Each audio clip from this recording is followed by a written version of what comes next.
giardia. If they're full, you absorb 20 times as much calcium and about 10 times as much other nutrients. So he added 5,000 IU vitamin D.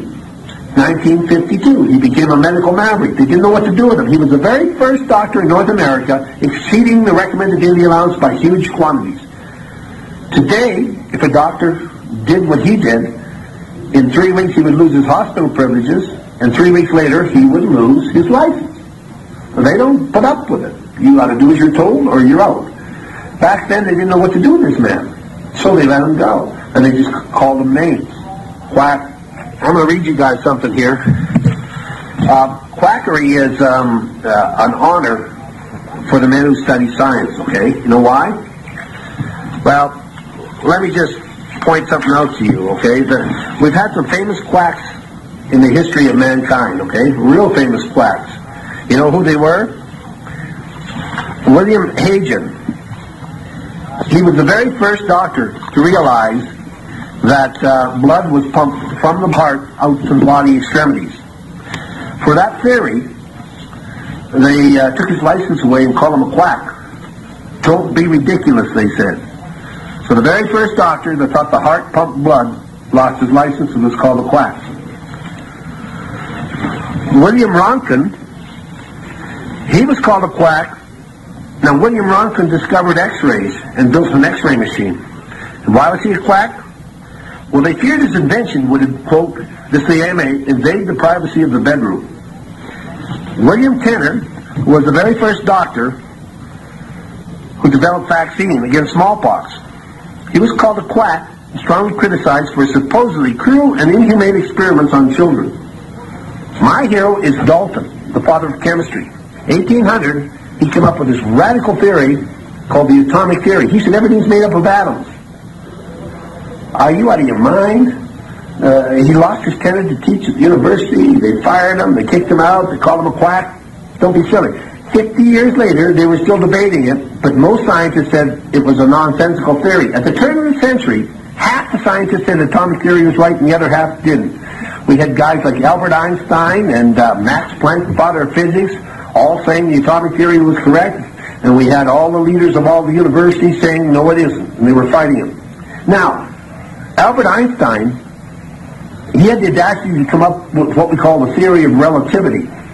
And you've heard about it, but the bottom line is, when he wrote the publication, the scientists at the time were so appalled by it that they all got together at huge expense, hundreds of them, and they wrote a scientific publication called 100 Against Albert Einstein.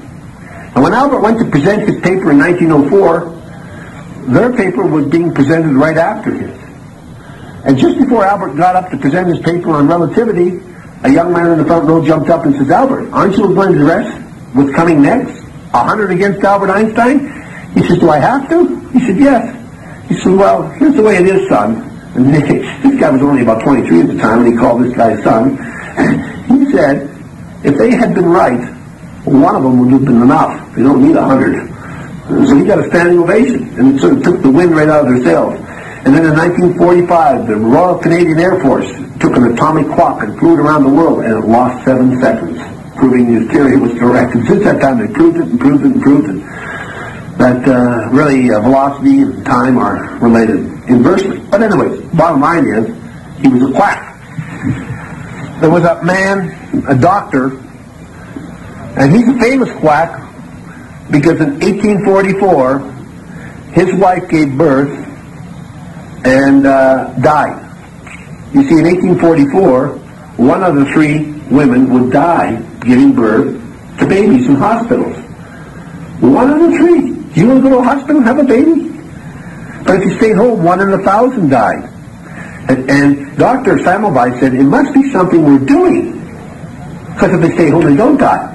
And he said, when we touched them, you see, back in those days, the doctors didn't wash. They came in with street clothes. They usually did autopsies just before all of that, okay? And what happened to them was, they had germs and viruses on their hands. So they didn't know about it, but Dr. Semmelweis said, listen, there must be something we can't see, so let's scrub our hands. Now, in Budapest, this major hospital started scrubbing the hands, and guess what happens? The women stopped dying. As a matter of fact, only 1 in 2,000 women would die, so 7 other major hospitals took suit. But 5 years before this, your American Medical Association was created, and they dictated that any doctor who believes in spooks, things you can't see, will lose his license.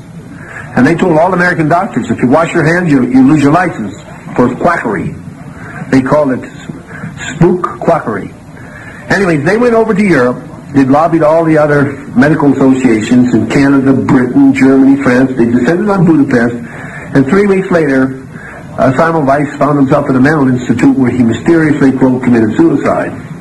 Doctors in America went back to not washing their hands.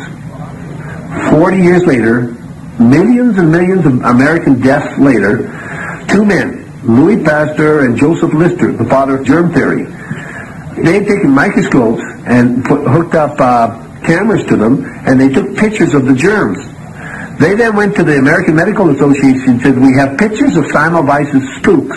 Please let the doctors wash their hands. This is 1884. The American Medical Association said, we need further proof. We have to study it further. And so they would not let doctors wash their hands. By the turn of the century, the whole world was washing their hands. American doctors washed their hands in the closet. If they got caught, they lose their license. American doctors were not allowed to wash their hands until World War I. Let me ask you, in the 80 years where American doctors didn't wash their hands, how many millions of Americans died? That edict from the AMA killed millions and millions of Americans, and they're still doing it. I go on and explain how their policies today are killing millions of Americans, and they make a rule, you cannot challenge them because you do not have medical freedom. Yeah, back in 1876, they were all getting together to form a constitution, and they did it by drafting and having everything suggested, approved, and rewritten and written. And one doctor sat there and said, okay, guys, I want medical freedom. And he was the only doctor. He was the Surgeon General, Benjamin Rush, Dr. Benjamin Rush, the Surgeon General, said, I want medical freedom. And what that means is all the people can choose any medicine they want, and any doctor can practice any medicine he wants. He also wanted you to have religious freedom. The majority wanted you to become Quakers. They had a vote. By one vote, they decided to give you religious freedom. Dr. Benjamin Rush won. On medical freedom, he lost by 2 votes because Washington was lobbied and changed his vote. And he said, George, you're going to pay for this. And you know what happened to poor George Washington? He did pay for it. A few years later, he got the flu, woke up with headaches, flu-like symptoms, and they did what they did in those days. He let out his blood. Well, when you let blood, your blood pressure drops, and he felt pretty good for a couple hours. But he got sick again, so they let more blood. That made him sicker, so they let more blood. That made him sicker, so what did they do? Well, the doctors of the day liked using mercury packs. So they packed his mouth with mercury compounds. They filled them up until it blistered, and the idea was the blisters would pop and the poisons would come out. That was the theory. Well, that didn't work, so they let out more blood. That didn't work, so they filled his anus with mercury, pumped it up there, and he was pleading for them to kill him by that time. They let out more blood. They let out 7 pints of blood, enough to kill an elephant. George didn't die. He was killed by the AMA, and so on and so on. To get back to the reality of the calcium, in 1982, when Dr. Reich had come to me, he had a stack of paper. It was very heavy and thick, 8 inches high, and he had another little stack of paper about a 1/4 inch high, and official autopsies, it said. And he said, I want you to read this.